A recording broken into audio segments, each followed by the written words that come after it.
Lá vamos nós. Hoje eu estou aqui no projeto dockerhelper.ai para apresentar nova funcionalidade. Mas, se você não sabe o que é o projeto, eu vou deixar o link na descrição, mas eu acredito que é interessante fazer um resumo do que se trata.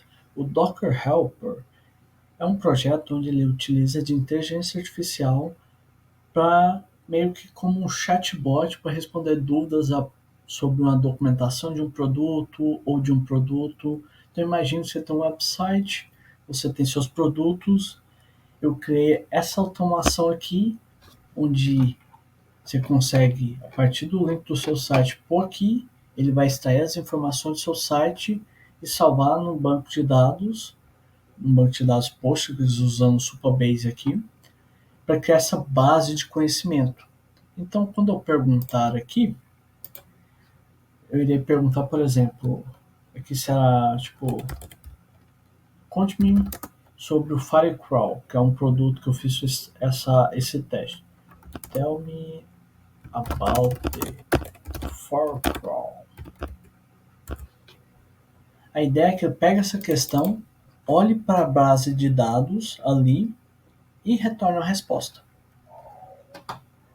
Então ele não precisa entrar no suporte ou gastar um tempão lá na documentação. Você vai dar um breve caminho para ele.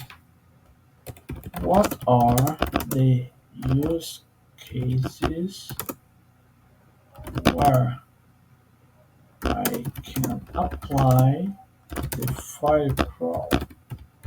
Resumindo, eu estou perguntando quais são os cenários em que eu posso aplicar o Firecrawl, que é esse produto que eu acabei de perguntar as funcionalidades. Aqui, por exemplo, é uma coisa interessante, monitorar os competidores. Então você pode monitorar preço, funcionalidades dos produtos, porque você tendo o link, o Firecrawl vai buscar isso, tá?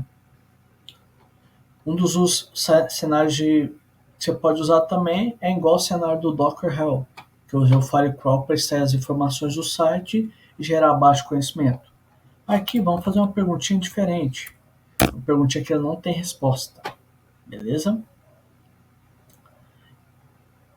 Para aí eu explicar a funcionalidade nova. Aqui, o que acontece? Ele retornou essa pergunta, Can I help you with that?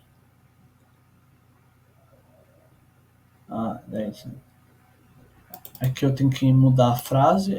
Resumidamente, a ideia aqui que ele fala, ó, eu não posso te ajudar com isso. A outra coisa que eu posso te ajudar, então significa o quê? Ele não tem conhecimentos para responder coisas relacionadas a essa pergunta.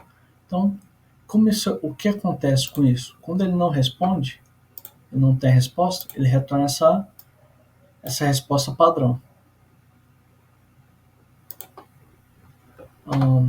Então, o que eu faço aqui? Eu mudei o workflow um pouquinho. Então, o que eu faço? Eu pego a questão que o cara perguntou, vem aqui e chamo esse embedding the question. O que isso faz? Isso chama o ChatGPT, o modelo dele de fazer o embed. Então, pega aquela questão e o embed é o processo de gerar uma lista de valores numéricos, que é o formato em que o ChatGPT entende, tá? Vamos falar assim. E também isso acontece por Gemini e outros modelos de inteligência artificial.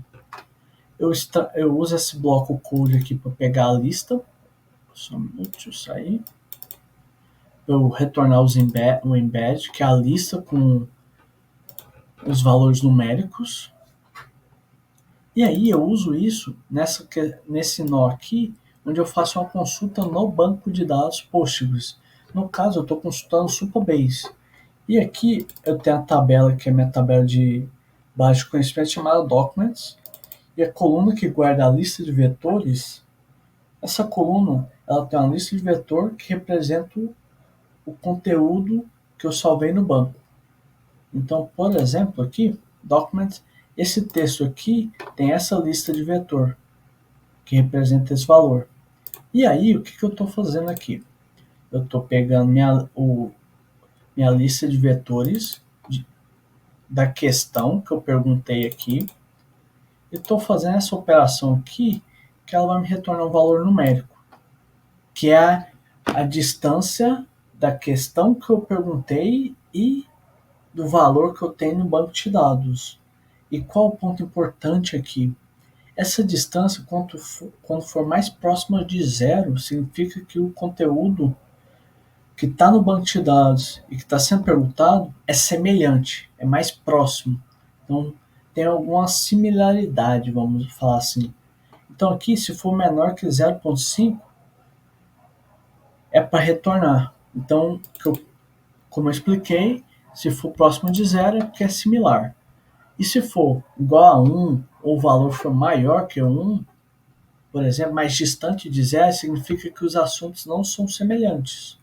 Então, com isso eu entendo que o que a pessoa está perguntando eu não tenho na base de dados. E eu retorno só um, que esse limite 1 aqui é meio que porque eu não preciso retornar tudo. Isso aqui é só uma verificação para ver se existe na minha base de conhecimento alguma informação sobre o que foi perguntado. Caso tenha, ele vai para esse true aqui, para esse fluxo, e aí ele vai responder normalmente, te dando a resposta igual for os cenários acima. E você pode, a explicação sobre esse fluxo e os de cima aqui está no primeiro vídeo, vou pôr o link na descrição, tá?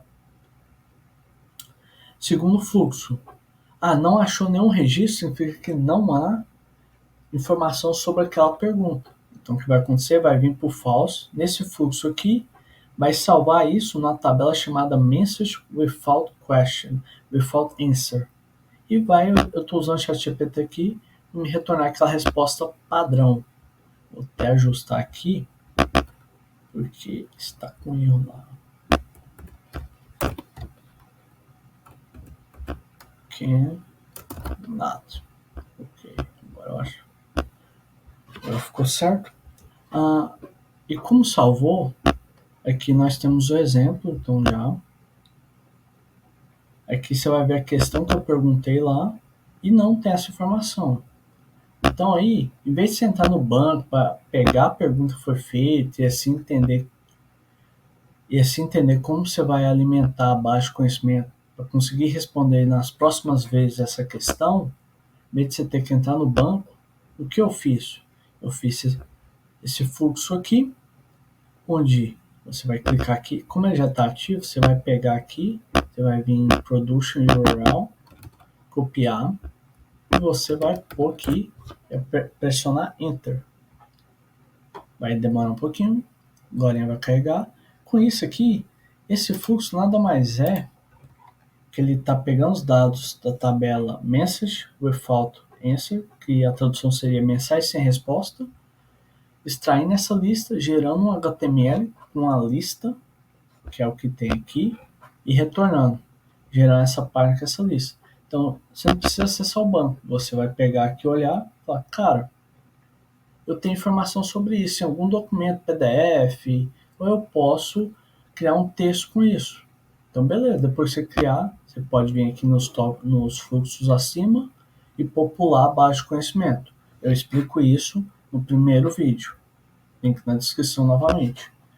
Depois disso, você vai vir aqui e clicar em Delete, porque você já alimentou a base e não faz sentido manter essa mensagem. Com isso, ele vai acessar esse link, que inicia um novo fluxo do N8N, que é a ferramenta de automação que eu estou utilizando, que vai disparar esse fluxo aqui, onde ele recebe a mensagem e aí ele remove aquele registro. Então, se eu atualizar a página aqui novamente, você não vai ver a lista mais. Por quê? Só tinha um e eu removi, porque é como se eu tivesse já alimentado a base com essa informação que não tinha. Então é isso para hoje. Vejo vocês na próxima.